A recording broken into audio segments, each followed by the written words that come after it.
ओंकारनाद एक ऐसा नाद है जो अंतरिक्ष तक पहुंचता है।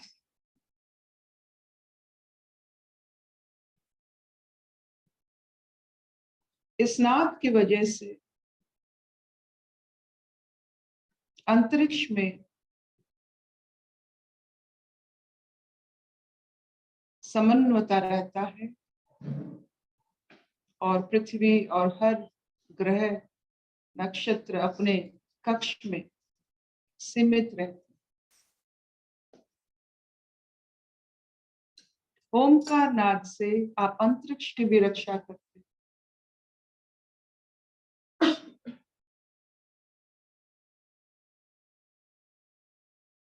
ऐसा देश जहां एक ही नाद की आविष्कार से इतना गुण है, इतना गुण है, तो भारतीय शब्द में कितना गुण हो सकता है।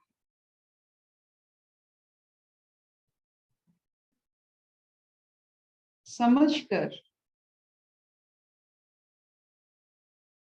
अपने भाव को जब हम शब्द में उससे ढालते हैं तो उसका औषधीय गुण बनता है। शब्द ही औषध है, वाणी ही औषध है, नाद ही औषध।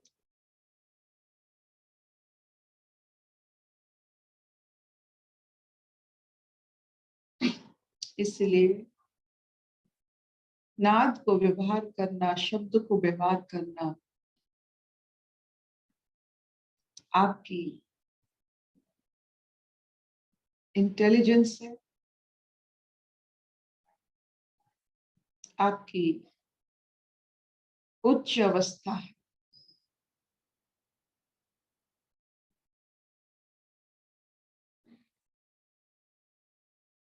ज्यादा शब्द प्रयोग करने से शब्द की औषधीय गुण कम हो जाता है। Short sweet sentence.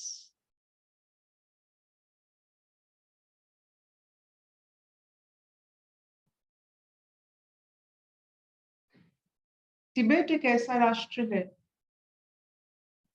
जहाँ बहुत सारे हिमालयन सभ्यता को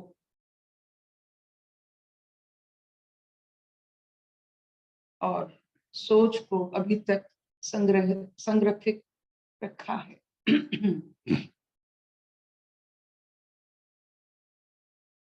वहां एक शब्द, एक ऐसा समाज है, वहां 2-4 शब्दों में पूरा दिन बिता सकते हैं।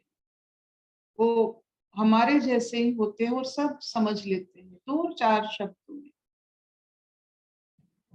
तो इतना शब्द हमें प्रयोग करना पड़ता है अपने आप को समझाने के लिए, दूसरों को समझने के लिए।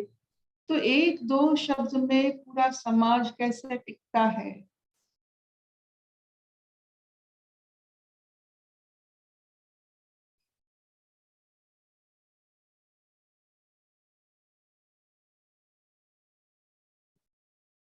ये वो उस वक्त की बात है जब शब्द में आशीर्वाद दिया जाता था, अभिशाप दिया जाता था।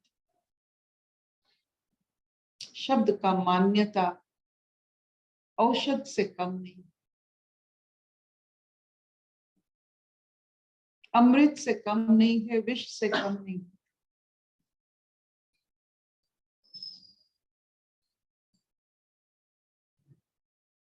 इसलिए शब्द प्रयोग एक कला है। सोच समझकर जरूर कीजिएगा। ये आपकी प्रकृति की परिभाषाएं हैं। आपकी प्रकृति का झलक इन शब्दों में है। एक समाज 2-4 शब्दों में अपना कर्म करवा लेता है, तो इसके बारे में जरूर सोचिएगा। आनंद पूर्वक शब्दों की रहस्य मौलिकता और उसका विशेष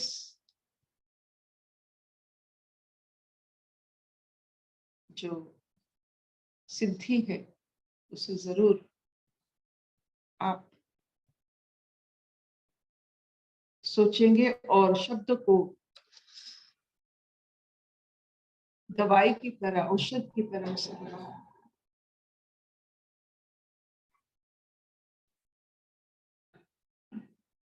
मोक्ष संन्यास योग, प्यारा सा श्लोक जो सब हम रखते हैं, जानते हैं। The 61st श्लोक ऑफ मोक्ष संन्यास योग।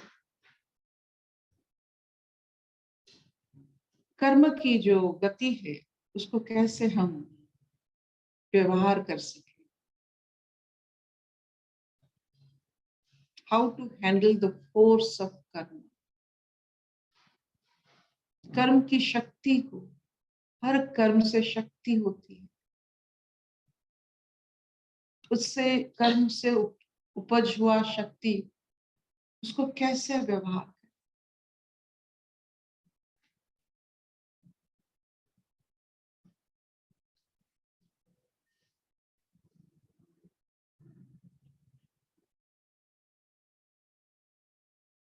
और इसका जो शब्द चयन श्री कृष्ण ने किए हैं 61 and 62 वर्स, ये पहला और एक निष्ठापूर्वक वाक्य है कि हर कर्म ईश्वर का, ऑल कर्म बिलोंग्स टू ईश्वर।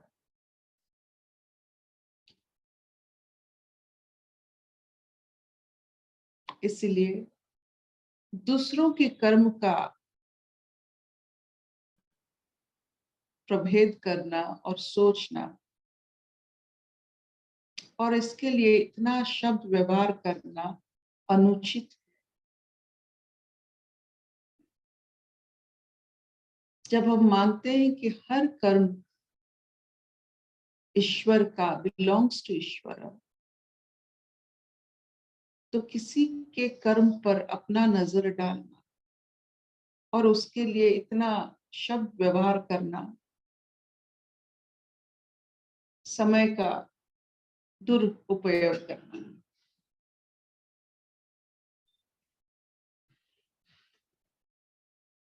ईश्वर सर्वभूतानां हृद देशे अर्जुन तिष्ठति।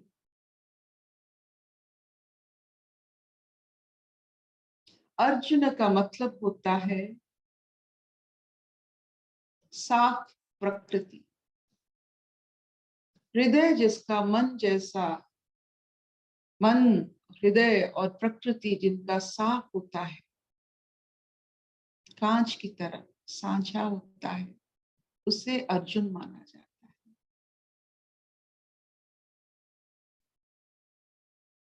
एक साफ सुथरे इंसान को अर्जुन कहा जाता है, जिसका हृदय में, हृदय देश में कोई गंदगी नहीं,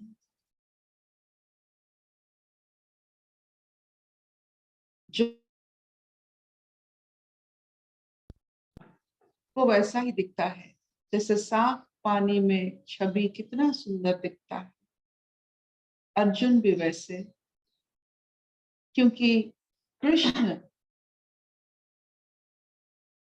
कृष्ण का झलक अर्जुन ने जैसे देखा है,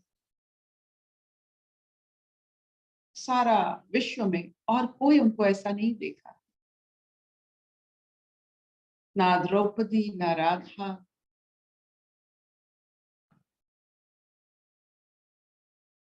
ना उनके चारों तरफ सब बंधु बांधव जितने लोगों से मिले हैं, कृष्ण की प्रति छवि प्रतिबिंब अर्जुन ने जैसे उठाया है। जीवात्मा होकर परमात्मा की संपूर्ण छवि को जिन्होंने अपने मन में, अपने तन में, अपने विश्वास में जैसे निखारा है, शायद कोई ऐसा होगा। तो अर्जुन का मतलब जो हुआ, उसका मतलब है पूरा साफ सांझा, जिसमें पूरा प्रतिबिंब खुल के निखर के दिखता है।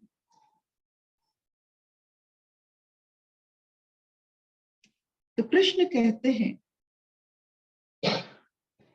ईश्वर सर्वभूतानां हृद्देशे अर्जुन तिष्ठ। ये जो ईश्वर चारों तरफ विद्यमान है, इंसान के हृदय देश में वो रहते हैं। हृदय देश मतलब ये एक ऐसा देश है जहां बहुत आदान प्रदान होता है, आता है जाता है। जहां इतना आना जाना रहता है वहां वो रहते हैं, ना वो मस्तिष्क में रहते हैं, वो हृदय देश में रहते हैं। आने जाने के, आना जाना जहां बहुत होता है, आप जानते हो, इन योर हार्ट, हृदपिंड में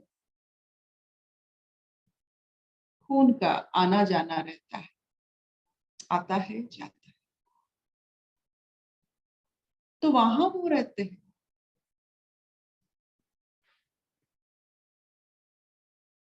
वो वैकुंठ में रहते हैं, सागर में, समंदर में, वो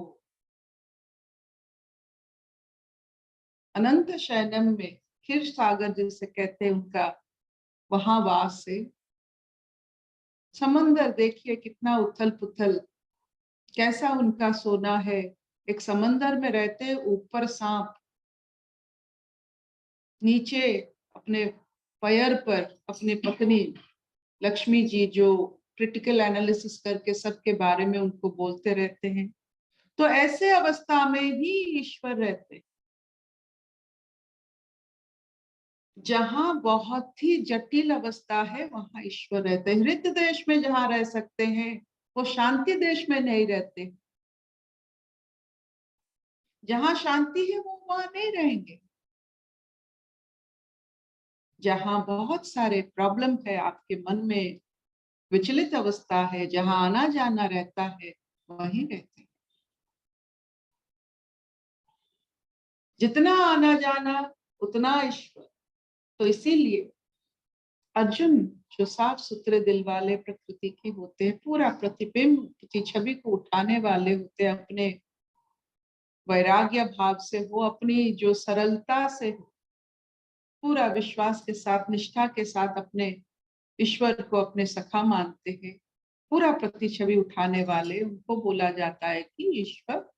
आने जाने जहां बहुत सारे समागम होता है, जहाँ जटिल अवस्था है, वहां ईश्वर है।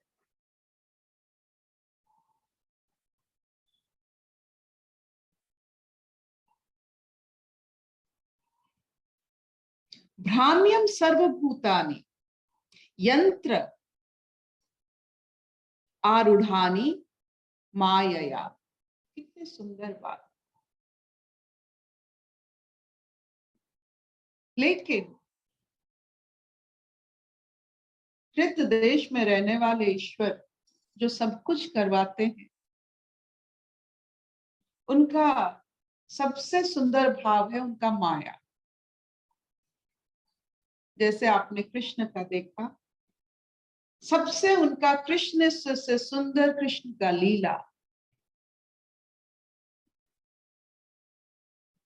कृष्ण का क्या महत्व है उनके लीला के बिना, तो ईश्वर का क्या महत्व है उनके माया के बिना।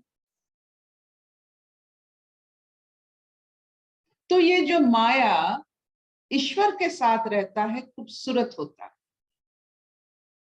जैसे सांप के दांत के बीच में उसका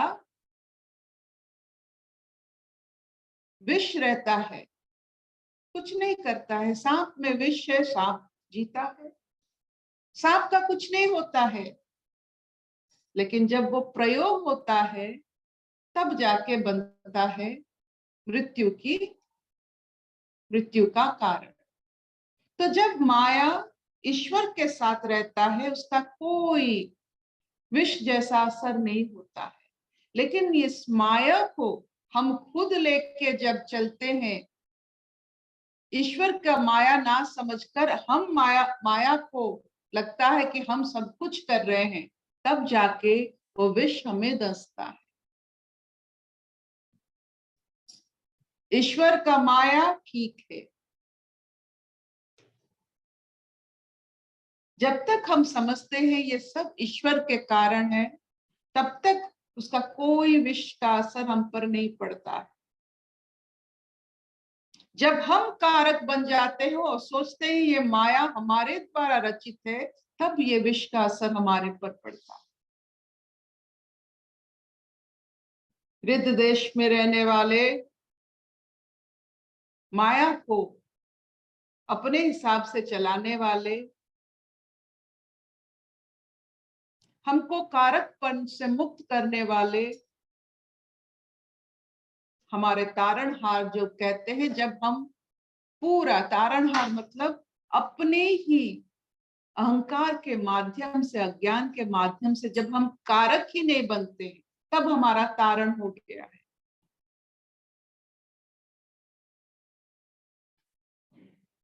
जब ये अवस्था में हम इस संसार में रहते हैं, मानो हर समय हर वक्त हमारा मुलाकात सत्य यानी आनंद से होता है। जब हम सोच लेते हैं कि सारा कर्म की शक्ति ईश्वर का है, ईश्वर की हर इच्छा से ये सब माया की जो रचना हो रही है, सब उन्हीं की इच्छा से।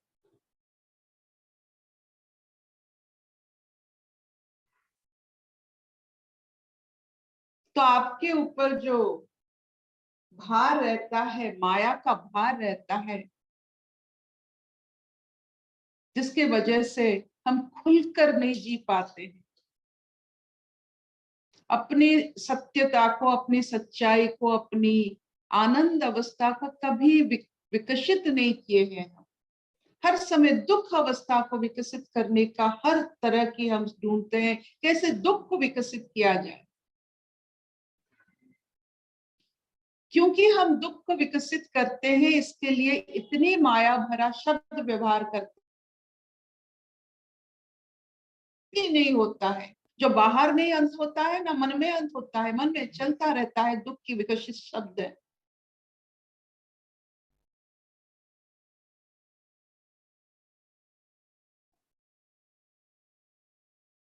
तो इससे मुक्त होने का एक ही अवस्था है।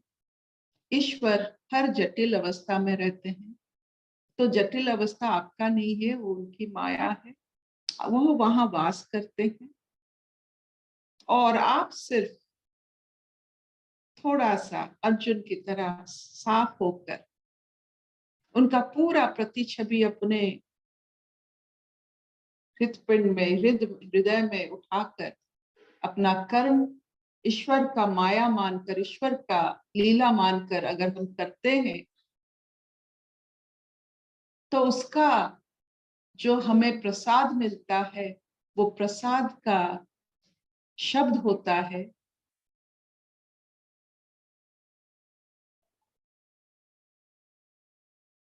जिसे कहते हैं सेटिस्फैक्शन। हिंदी सेटिस्फैक्शन का संतोषजनक, संतोषजनक, संतुष्टि, संतुष्टि नहीं संतोषजनक, संतुष्ट भाव। संतुष्ट जब हम कारक नहीं बनकर, ना कारण ना कारक, ईश्वर की लीला के लिए, ईश्वर की माया के लिए हम निछावर हो जाते हैं। ईश्वर की प्रतिबिंब लेकर, प्रतिछवि लेकर हम ईश्वर जैसा उन्हीं का काम करते हैं। कारण से मुक्त, शब्दों से मुक्त, संतुष्टि, एक संतोष भाव जब होता है तो उस संतोष भाव से सब कुछ हो जाता है। एक घर में एक संतुष्ट इंसान जब रहता है उसके चारों तरफ हरियाली ही हरियाली।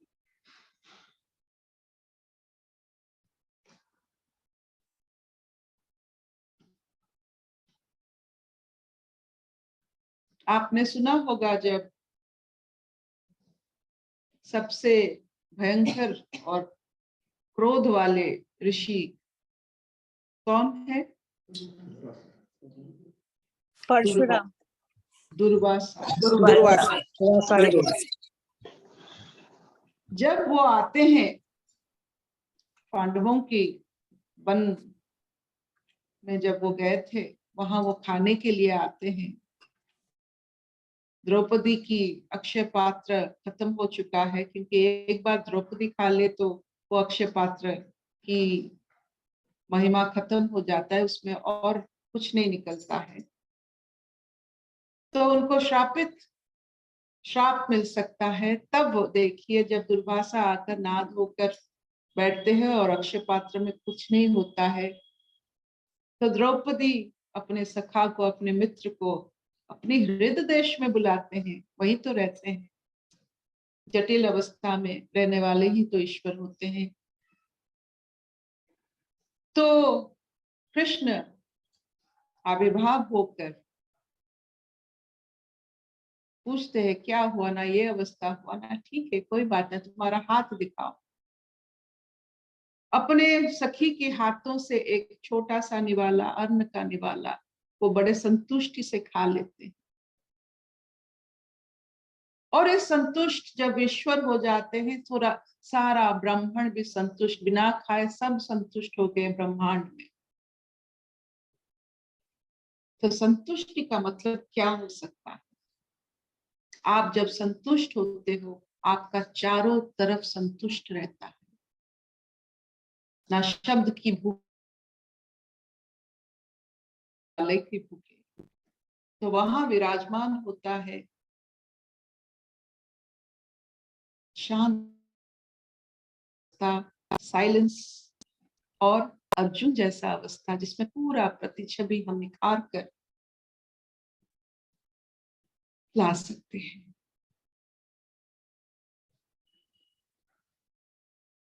Will this do? yes, इतना चलेगा? चलेगा, चलेगा। शबिनानी, हाँ मम्मा, will this do? हाँ हाँ बहुत अच्छा।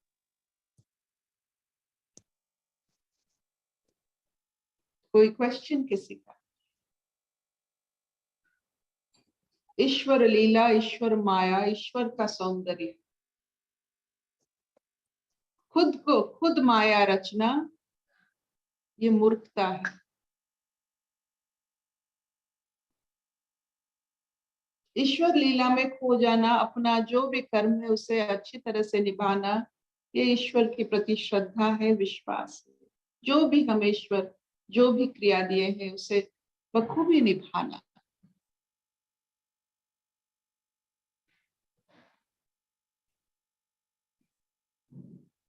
अर्जुन की तरह साफ सुथरे ईश्वर की प्रतिबिंब संपूर्ण भाव से अपने अंदर से विकसित करना।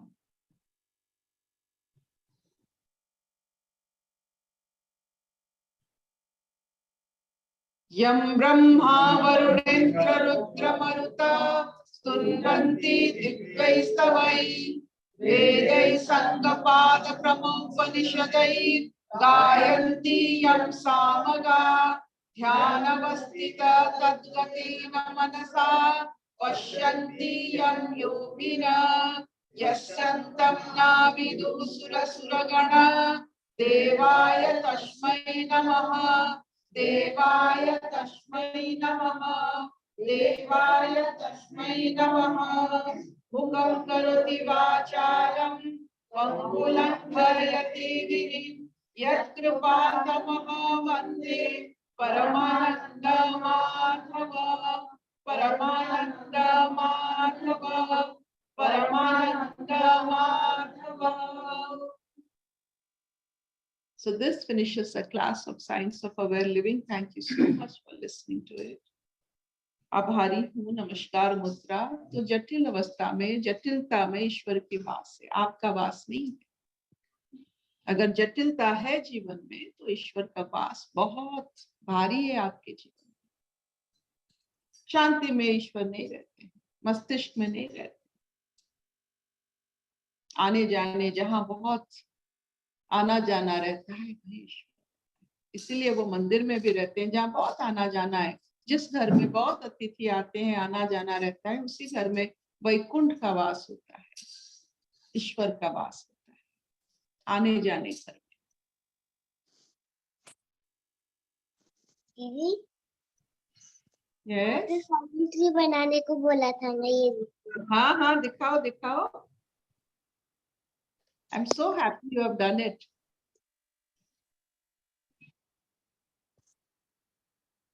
Let us see your family tree. ऐसे यहाँ से बता। दादा दादी। हाँ, दादा का नाम मनसाराम माखीजा। Very good. दादी का नाम सोनी देवी माखीजा। Very good. फिर उनके बच्चे मेरे हाँ। बड़े पापा, हाँ उनका नाम दिनेश माखीजा। हाँ। बर्थडे डेट है 15 फरवरी। अच्छा। और बड़ी मम्मी, हाँ, उनका नाम है Sulochana. Very good. Birthday date 19 April. Very good. छोटे पापा मतलब कि मेरे चाचा, हाँ जी, Rajesh Makhija. Very good. 8 June. 8 June, very good. छोटी मम्मी मेरी हाँ। चाची हाँ जी, आशा। वाह बर्थडे डेट 10 दिसंबर। वाह। मेरे पापा दिलीप हम्म 14 दिसंबर। दिलीप, दिलीप जो आप बोले आपके पापा, वो श्रीमान है या श्रीमती है? श्रीमान। श्रीमान। तो जब भी बड़ों का नाम लिया जाता है, जब आप नाम लेते हो उनके अगर वो पुरुष है तो उनको श्रीमान व्याख्या दिया जाता है, अगर वो स्त्री है उनको श्रीमती कहा जाता है। तो हम ऐसे नाम नहीं ले सकते हैं। बड़ों के नाम बड़े श्रद्धा से लिया जाता है। श्रीमान बोलकर या श्री युक्त बोलकर पुरुषों को सम्मान दिया जाता है और नारियों को सम्मान दिया जाता है जब हम श्रीमती उनको बुलाते हैं। समझ में आया बेटा? हाँ। Very good. नाउ कर कंटिन्यू। अभी हाँ बड़ी बड़ी बुआ। हाँ, सबसे बड़ी। श्रीमती हाँ, श्रीमती। श्रीमती कांता। हाँ, वेरी गुड। अभी उनके भाव हाँ श्रीमान। बहुत बढ़िया, बहुत बढ़िया। यू आर डूइंग श्रीमान एक्सीलेंट। श्रीचंद। हाँ, वेरी गुड। बुआ Bilaspur. Okay, Shrimati Ratna, very good, भाऊ, ये श्रीमान किशोर, वेरी गुड, छोटी बुआ, अच्छा, श्रीमती शांति रोमा, अरे बाबा, बर्थडे डेट 2 नवंबर।